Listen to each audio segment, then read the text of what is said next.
ओम शांति। अॼु जी मिली तारीख़ 12/9/2025।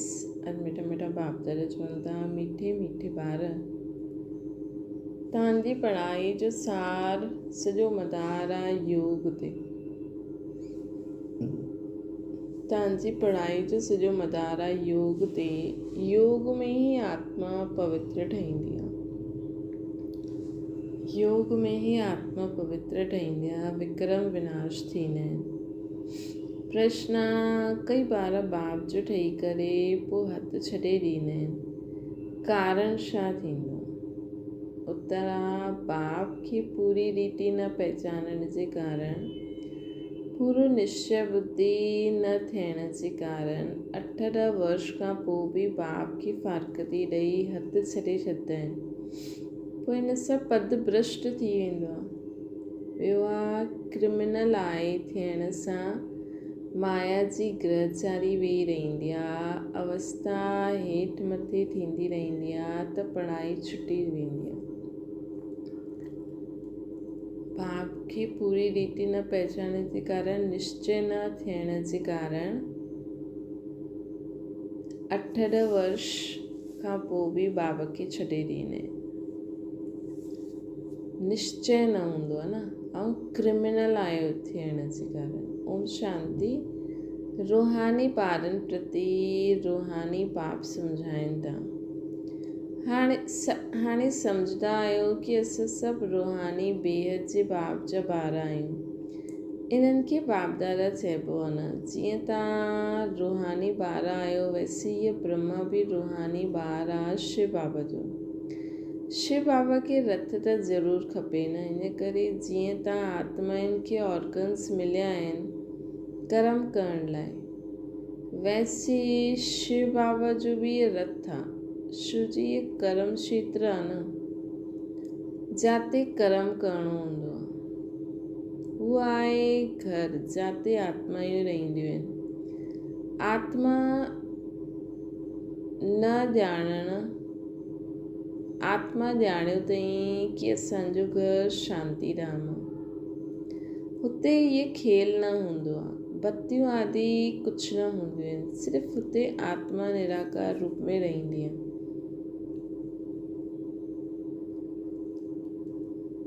हिते ईंदी आहे पाठ वॼाइण। तव्हांजी बुद्धि में आहे इहे बेहद जो ड्रामो आहे। जो एक्टर्स आहिनि उन्हनि जी एक्ट शुरू खां वठी करे अंत ताईं तव्हां ॿार नंबरवार पुरुषार्थ अनुसार ॼाणंदा आहियो। हिते कोई साधु संत आदि न सम्झाईंदा आहिनि। हिते असां ॿार बेहद जे बाप वटि वेठा आहियूं। हाणे असांखे वापसि वञिणो आहे। पवित्र त ज़रूरु ठहिणो आहे न कंहिंखे, आत्मा खे। ईअं न कि शरीर बि हिते पवित्र ठहिणो आहे न। आत्मा पवित्र ठहींदी, शरीर त पवित्र तॾहिं ठहे जॾहिं 5 तत्व बि सतो प्रधान थी वञनि। हाणे तव्हांजी आत्मा पुरुषार्थ करे पावन ठहे थी न। हुते आत्मा ऐं शरीर ॿई पवित्र हूंदा आहिनि। हिते न थी सघंदा आहिनि। काथे? स्वर्ग में। आत्मा पवित्र ठही वञे त पोइ पुराणो शरीर छॾिणो पए न। इन करे बाबा चईंदा आहिनि, तव्हां रेडी रहो पंहिंजी स्थिति में, पोइ सेवा करो।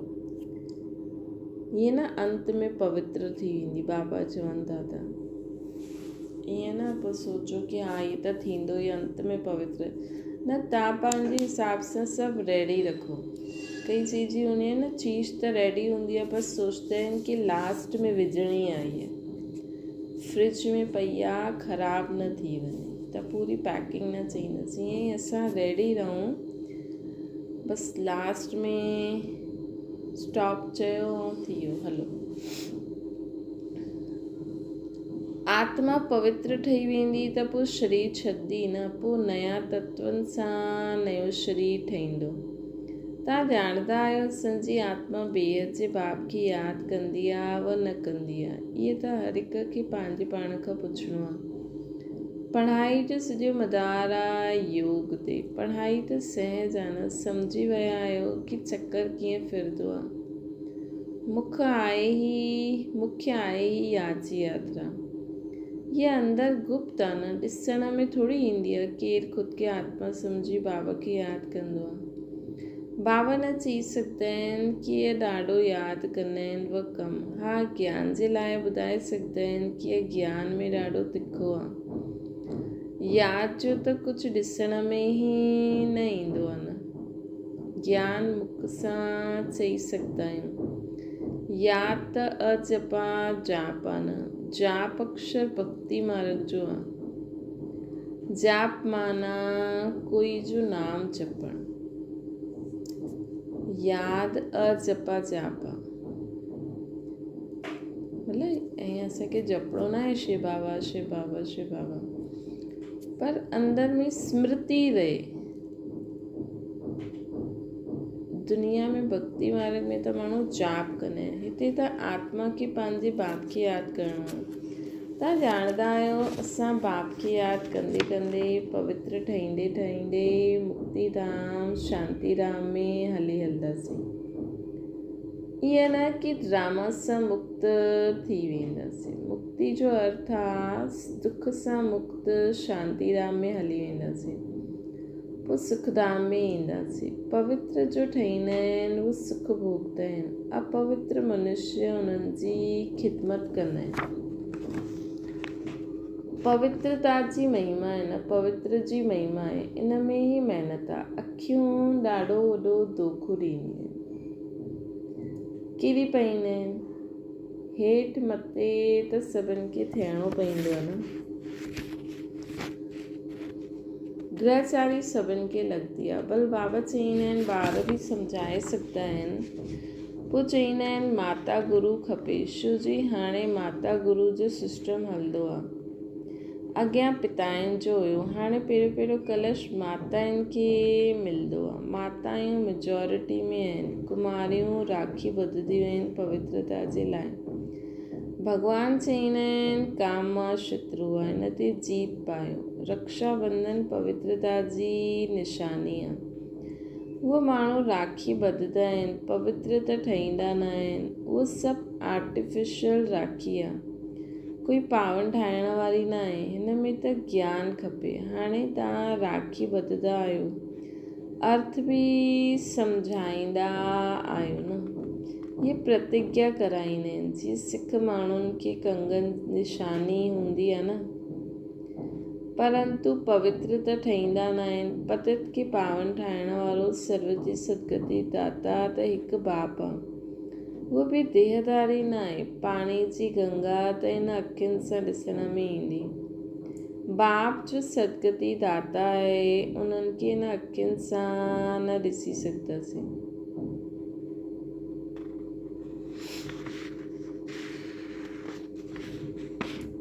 आत्मा खे कोई बि ॾिसी न सघंदो आहे। उहो छा चीज़ आहे। चईंदा बि आहिनि असांजे शरीर में आत्मा आहे, उन्हनि खे ॾिठो आहे। चईंदा न। ॿी सभु चीज़ जंहिंजो नाम आहे उहो ॾिसण में ईंदी आहे। आत्मा जो नाम बि आहे त बि नज़र न ईंदी आहे, रूप बि आहे। चईंदा बि आहिनि भ्रुकुटी जे विच में चमकंदो आहे अजब सितारो, परंतु ॾिसण में न ईंदो आहे। परमात्मा खे यादि कंदा आहिनि, ॾिसण में कुझु न ईंदो आहे। लक्ष्मी नारायण खे ॾिसो हिन अखियुनि सां। लिंग जी भल पूजा कंदा आहिनि, परंतु उहो कोई यथार्थ रीति त न आहे न। ॾिसंदे उहे ॼाणंदा ई न आहिनि परमात्मा छा आहे। इहे कोई न ॼाणे सघंदा आहिनि। आत्मा त ॾाढी नंढी बिंदी आहे न, ॾिसण में ई न ईंदी। न आत्मा जो न परमात्मा खे ॾिसी सघंदा आहियूं, ॼाणे सघंदा आहियूं। असां आत्मा ई आहियूं। बाबा बि निराकार, असां बि निराकार। हाणे तव्हां ॼाणंदा आहियो असांजो बाबा आयल आहिनि इन्हनि में। हिन शरीर जी पंहिंजी आत्मा बि आहे। पोइ परम पिता परमात्मा चईंदा आहिनि मां हिननि जे रथ में विराजमान आहे। हिन करे बाप दादा चईंदा आहिनि हाणे दादा खे हिन अखियुनि सां ॾिसंदा आहियो, बाप खे न ॾिसंदा आहियो।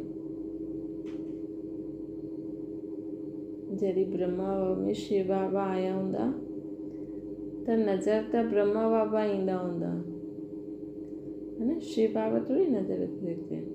उहे जॾहिं ॻाल्हाईंदा त पतो लॻंदो कि हा इहे शिव बाबा ॻाल्हाइनि था। ॼाणंदा आहियो बाबा ज्ञान जो सागर आहे, उहो हिन शरीर द्वारा असांखे ज्ञान ॿुधाइनि था।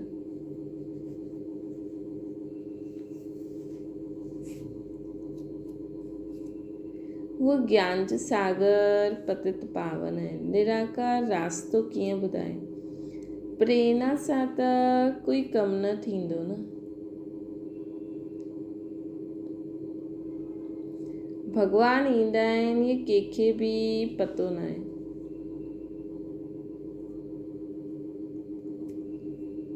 शिव जयंती बि मल्हाईंदा आहिनि त ज़रूरु हिते ईंदा हूंदा न। तव्हां ॼाणंदा आहियो हाणे उहे असांखे पढ़ाइनि था।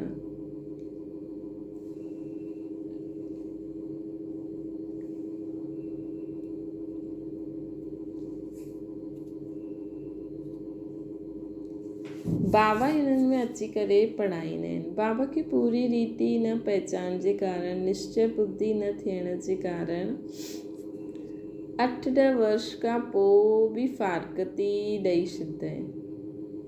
माया बिल्कुलु ई अंधो ठाहे ॾींदी आहे। बाबा जो ठही करे पोइ शरीर छॾे ॾींदा आहिनि, पोइ पद भ्रष्ट थी वेंदो आहे।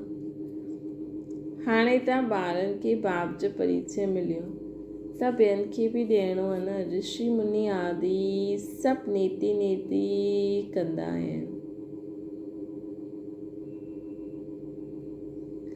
अॻियां तव्हां बि ॼाणंदा न हुयो, हाणे तव्हां चईंदा आहियो हा असां ॼाणंदा आहियूं शिव बाबा खे।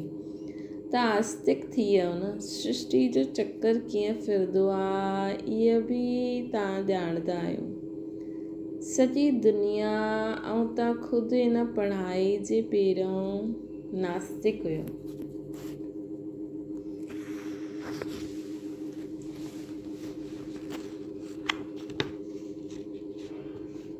हाणे बाबा सम्झायो आहे त तव्हां चईंदा आहियो असांखे परम पिता परमात्मा बाबा सम्झायो आहे।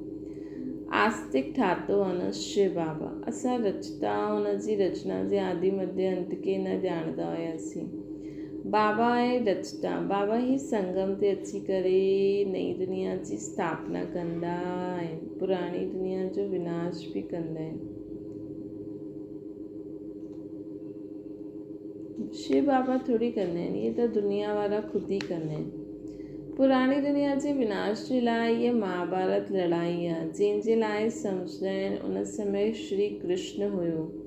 हाणे तव्हां सम्झंदा आहियो निराकार बाबा हुया, उन्हनि खे ॾिसी न सघंदा आहियूं। श्री कृष्ण जो त चित्र आहे न, ॾिसिबो आहे। शिव बाबा श्री कृष्ण जी आत्मा जे 84 जन्म वारे शरीर में आया।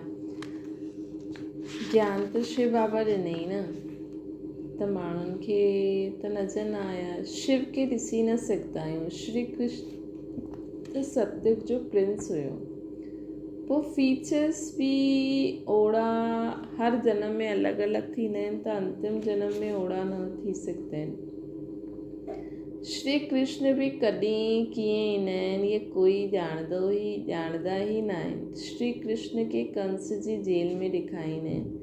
कंस सतयुग में हुयो छा? इहे त कीअं थी सघंदो आहे? कंस त असुर खे चइबो आहे न। हिन समय सॼी आसुरी संप्रदाय, है न, कंस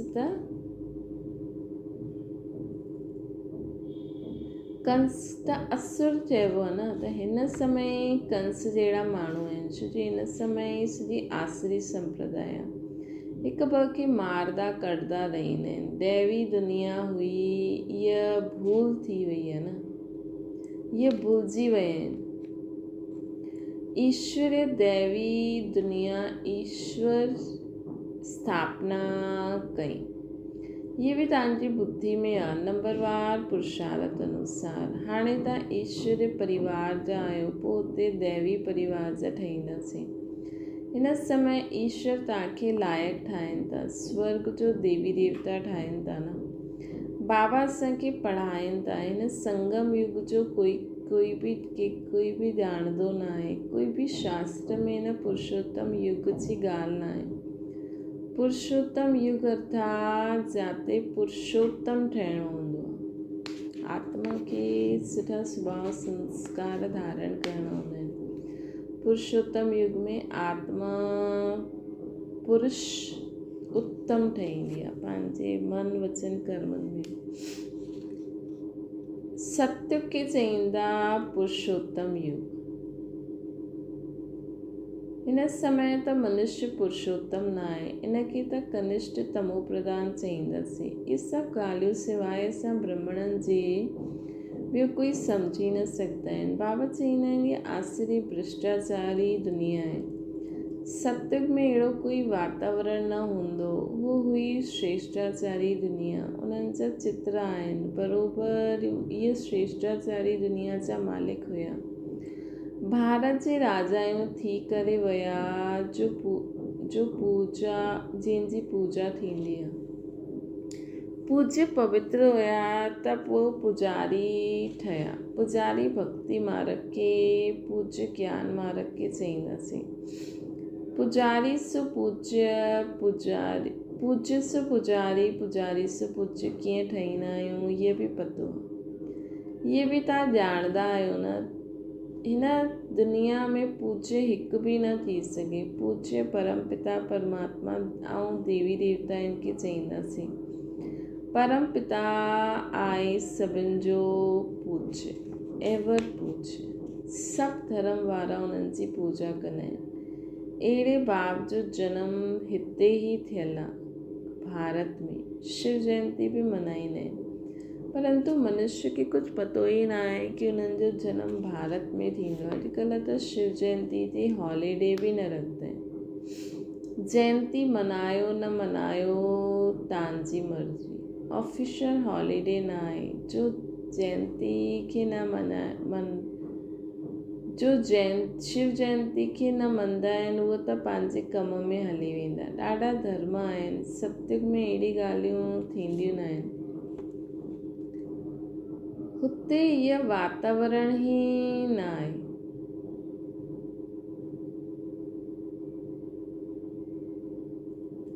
सत्युग आहे ई नई दुनिया हिकु धर्म।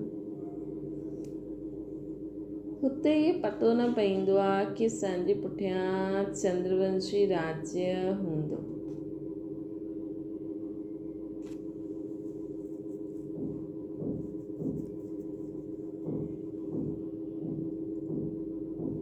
हिते तव्हां सभु ॼाणंदा आहियो इहे पास्ट थी वियो। सत्युग में तव्हां चईंदा हुते कीअं पास्ट सत्युग में तव्हां हूंदा हुते कीअं पास्ट खे यादि कंदो। पास्ट थी वियो कलयुग। हुते थोरी यादि ईंदो। उनजी हिस्ट्री जोग्राफी ॿुधण सां फ़ाइदो ई न आहे। इन करे सत्युग में अहिड़ा सब्जेक्ट बि न हूंदा। हिते तव्हां ॼाणंदा आहियो असां बाबा वटि वेठा आहियूं। बाबा टीचर बि आहिनि सतगुरु बि आहिनि। बाबा आहिनि सभिनि जी सदगति करणु। सभी आत्माउनि खे ज़रूरु मथे वठी वेंदा। मनुष्य त देह अभिमान में अची करे चईंदा आहिनि सभु मिटी में मिली वेंदो। ईअं न सम्झंदा आहिनि कि सभी आत्माऊं हली वेंदियूं परम धाम। बाक़ी शरीर सभिनि जा हिते जली करे राख थी वेंदी। खाद थी वेंदी न। बाबा चईंदा खाद थी वेंदी।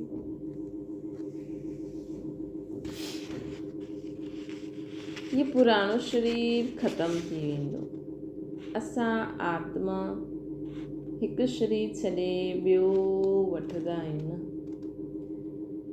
इहे हिन दुनिया में असांजो अंतिम जन्म। असां आत्मा हिकु शरीर छॾे ॿियो वठंदा आहियूं।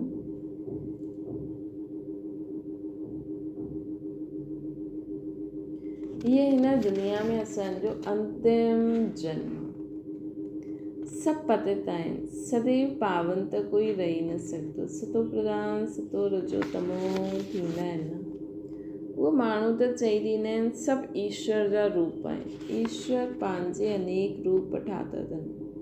हिन समय बाबा चईंदा आहिनि न मां कंहिंमें बि वञी करे कमु करे सघंदो। त माण्हुनि सम्झी वियो आहे। वैसे त शिव बाबा ब्रह्मा बाबा शरीर में ईंदा आहिनि, ब्रह्मा बाबा जे, लेकिन बाबा चईंदा आहिनि न कॾहिं कॾहिं कंहिंजे रूप में बि अची करे मां कमु करे सघंदो आहियां।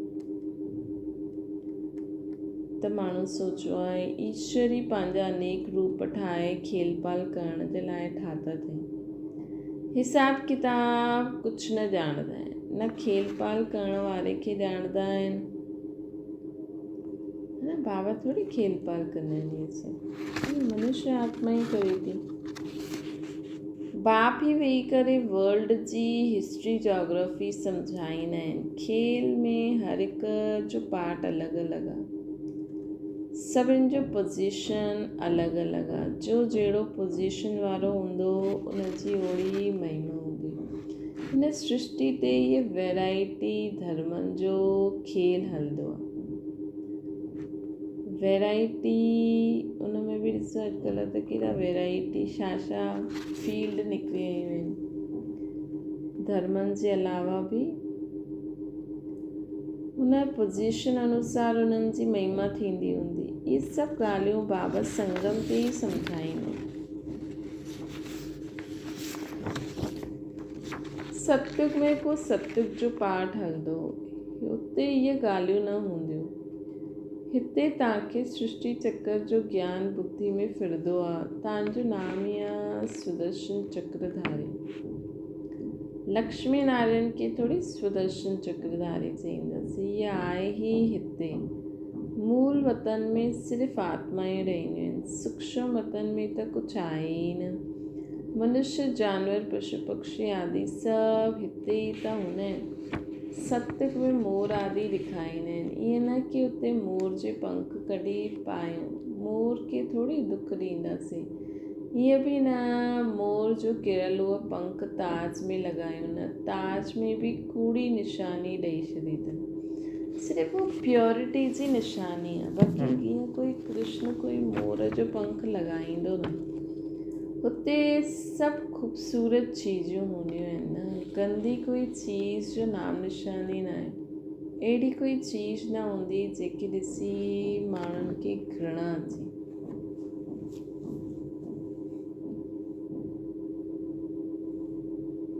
हिते त घृणा ईंदी आहे न। हुते जानवरनि खे बि दुख न थींदो आहे। सत्य केतिरो फर्स्ट क्लास हूंदो। नाम ई आहे स्वर्ग हेवन नई दुनिया। हिते त पुराणी दुनिया में ॾिसो बरसाति जे कारण मकान किरंदा रहंदा आहिनि। मनुष्य मरी वेंदा आहिनि। अर्थक्वेक थींदी आहे, सभु दॿी करे मरी वेंदा। सभिनि जा शरीर ख़तमु थी वेंदा। पोइ सभिनि जी आत्माउनि खे बाबा वापसि वठी वेंदा। सतयुग में ॾाढा थोरा हूंदा, पोइ बाद में वृद्धि खे पाईंदा रहंदा। पहिरियों सूर्यवंशी हूंदा। जॾहिं दुनिया 25% पुरानी थींदी त पुठियां चंद्रवंशी ईंदा। सतयुग 1200 वर्ष आहे। उहा आहे 100% नई दुनिया।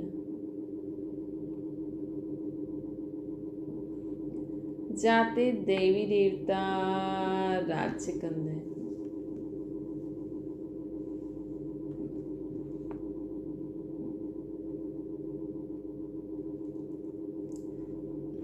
तामे बि ॾाढा हिन ॻाल्हियुनि खे भुलिजी वेंदा आहिनि।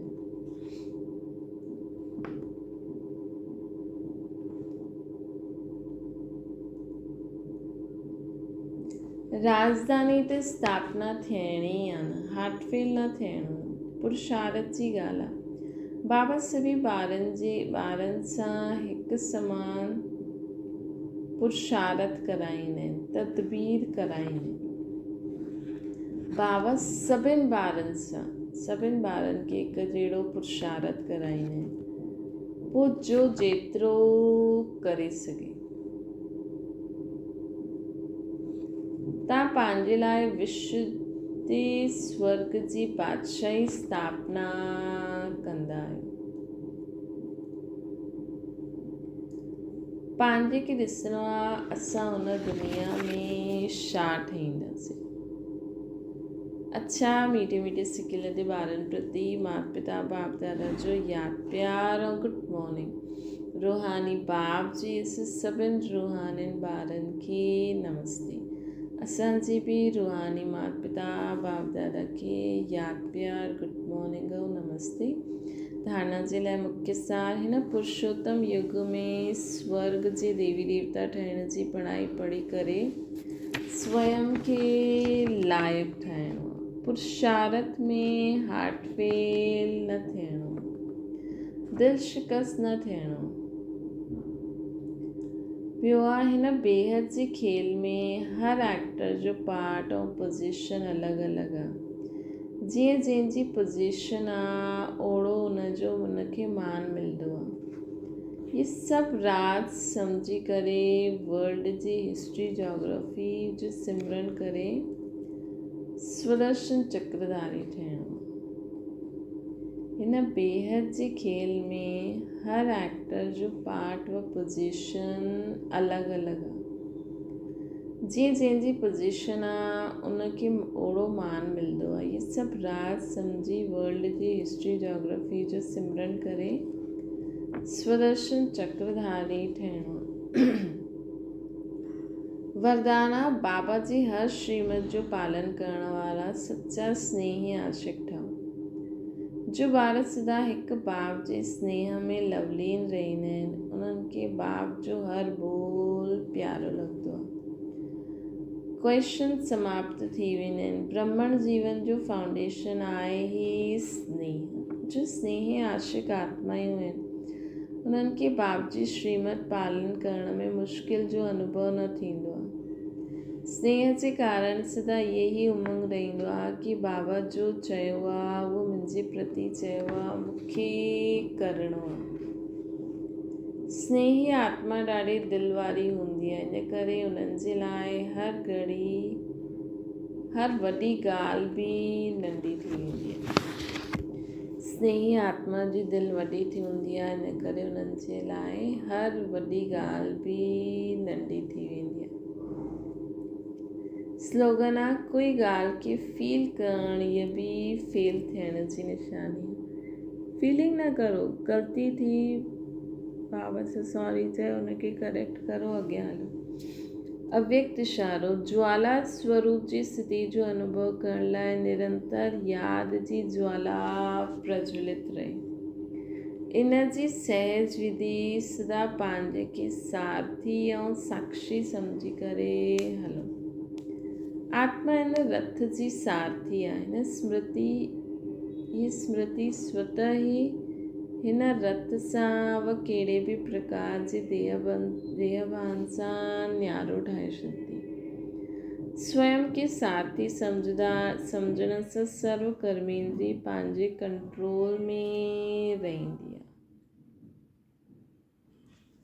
सूक्ष्म शक्तियूं मन बुद्धि संस्कार भी ऑर्डर में ही हलंदा आहिनि। त मां सारथी आहियां, मां आत्मा ऐं इहे मुंहिंजी कर्मेंद्रियूं आहिनि। ईअं सम्झी करे हलंदव त पंहिंजी स्थूल ऐं सूक्ष्म कर्मेंद्रियूं सदा ई कंट्रोल में रहंदियूं। अच्छा, ओम शांति।